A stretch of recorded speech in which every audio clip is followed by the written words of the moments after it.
नमस्कार। भारत की आज़ादी की कहानी सिर्फ चरखे और अहिंसा की नहीं है। इसका एक पन्ना हथियारों और क्रांति से भी लिखा गया है। तो चलिए आज हम इसी सशस्त्र क्रांतिकारी आंदोलन की जड़ों को खंगालते हैं और देखते हैं कि विनायक दामोदर सावरकर जैसे किरदारों ने इस आग को कैसे हवा दी। अब देखिए, बात बड़ी दिलचस्प है। इस आंदोलन की शुरुआत तो हुई महाराष्ट्र में, लेकिन इसकी सबसे बड़ी ज्वाला भड़की बंगाल में। सवाल ये उठता है कि जो आंदोलन महाराष्ट्र में शुरू हुआ, उसका सबसे जबरदस्त असर बंगाल में क्यों महसूस किया गया? चलिए इसी सफर को समझते हैं। तो कहानी शुरू होती है महाराष्ट्र से, जहां विद्रोह की पहली चिंगारी जली। ये हैं वासुदेव बलवंत फड़के। इन्हें यूं ही भारत में सशस्त्र क्रांति का जनक नहीं कहा जाता। सोचिए, 1870 के दशक में ही उन्होंने बॉम्बे और पूना में रामोसी जनजाति को इकट्ठा किया और ब्रिटिश हुकूमत के खिलाफ एक संगठित विद्रोह की नींव रखती थी। खड़के के बाद कहानी में एंट्री होती है व्यायाम मंडल की। इसे भारत का पहला क्रांतिकारी संगठन भी माना जाता है। हुआ यूं कि पूना में प्लेग फैला और अंग्रेज अफसर रैंड ने लोगों पर बहुत जुल्म ढाए। बस इसी बात से चापेकर बंधुओं का खून खौल उठा और नतीजा 22 जून 1897 को रैंड और उसके साथी आयर्स्ट की हत्या। ये एक सीधा सा हिसाब था, अत्याचार का बदला। लेकिन अब कहानी सिर्फ व्यक्तिगत बदले की नहीं रह जाती। अब इसमें एंट्री होती है विचारधारा की, एक बड़े संगठन की। और इस विचारधारा की मशाल जलाई बाल गंगाधर तिलक ने। उन्होंने अपने अखबार केसरी में इस हत्या का खुलकर समर्थन किया। सिर्फ समर्थन ही नहीं, इसकी तुलना शिवाजी के हाथों अफजल खान के वध से कर डाली। सोचिए कितना बड़ा बयान था ये, और इसी की कीमत उन्हें चुकानी पड़ी।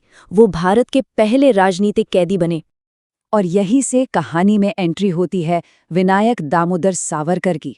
उनके शुरुआती काम ही बता रहे थे कि इरादे कितने बड़े हैं। चाहे वो 1899 में अपने भाई के साथ मित्र मेला बनाना हो, या फिर 1907 में लंदन जाकर 1857 की क्रांति की स्वर्ण जयंती मनाना। फिर साल 1904 में मित्र मेला बन गया अभिनव भारत। पर ये सिर्फ नाम का बदलाव नहीं था, ये सोच का बदलाव था। संगठन ने बड़ी होशियारी से गणपति उत्सव और शिवाजी उत्सव जैसे त्योहारों को राजनीतिक चेतना जगाने का जरिया बना लिया। और देखते ही देखते इसकी शाखाएं महाराष्ट्र से लेकर मध्य प्रदेश तक फैल गईं। लेकिन क्रांति को सिर्फ देश के अंदर से हवा नहीं मिल सकती थी। उसे जरूरत थी बाहरी दुनिया के ज्ञान की, हथियारों की और समर्थन की। तो अब ये आंदोलन भारत की सीमाओं को लांघने वाला था। बिल्कुल, एक सफल क्रांति के लिए सिर्फ जज्बा काफी नहीं होता, तकनीक भी चाहिए। और इसी सोच के साथ अभिनव भारत ने पांडुरंग महादेव बापट को एक खास मिशन पर भेजा, रूस। मकसद बम बनाने की कला सीखना। बापट न सिर्फ ये हुनर सीख कर आए, बल्कि अपने साथ एक रूसी बम मैनुअल भी ले आए। इसका अनुवाद हुआ और भारत के क्रांतिकारियों के हाथ एक जबरदस्त ताकत लग गई। तो चलिए 1 मिनट रुककर इस पूरे सफर को समझते हैं। ये आंदोलन 3 चरणों में बढ़ा। पहला चरण था फड़के और चापेकर का, जो एक स्थानीय गुस्से का नतीजा था। फिर आया दूसरा चरण सावरकर के अभिनव भारत का, जिसने इसे एक वैचारिक संगठन का रूप दिया। और तीसरा चरण जब ये एक ग्लोबल नेटवर्क बन गया, जो लंदन से रूस तक क्रांति के लिए संसाधन जुटा रहा था। लेकिन जब नेटवर्क ग्लोबल होता है तो दुश्मन की नज़र भी आप पर पड़ती है। ब्रिटिश हुकूमत अब चुप बैठने वाली नहीं थी। इसके बाद जो हुआ उसमें सावरकर की नाटकीय गिरफ्तारी भी शामिल है, और एक ऐसी विरासत का बनना जिस पर आज भी बहस होती है। अब देखिए सारी कड़ियां कैसे एक दूसरे से जुड़ती हैं। साल 1909 नासिक, जज जैक्सन की हत्या होती है। जांच आगे बढ़ती है तो पता चलता है कि हत्या में इस्तेमाल हुई ब्राउनिंग पिस्टल लंदन से भेजी गई थी। बस ये एक सुराग अंग्रेज पुलिस को सीधे खींचकर वीर सावरकर के दरवाजे तक ले आया। इसके बाद जो हुआ वो किसी थ्रिलर फिल्म की कहानी से कम नहीं। गिरफ्तारी से बचने के लिए सावरकर लंदन से पेरिस भागे, लेकिन पकड़े गए। फिर जब उन्हें जहाज से भारत लाया जा रहा था तो उन्होंने फ्रांस के मार्सेलीज बंदरगाह पर जहाज से समंदर में छलांग लगा दी। भागने की ऐसी दिलेर कोशिश जो इतिहास में दर्ज हो गई। हालांकि वो नाकाम रही, और इसका अंजाम हुआ अंडमान की बदनाम सेलुलर जेल, जिसे काला पानी कहते थे, और सजा थी आजीवन कारावास।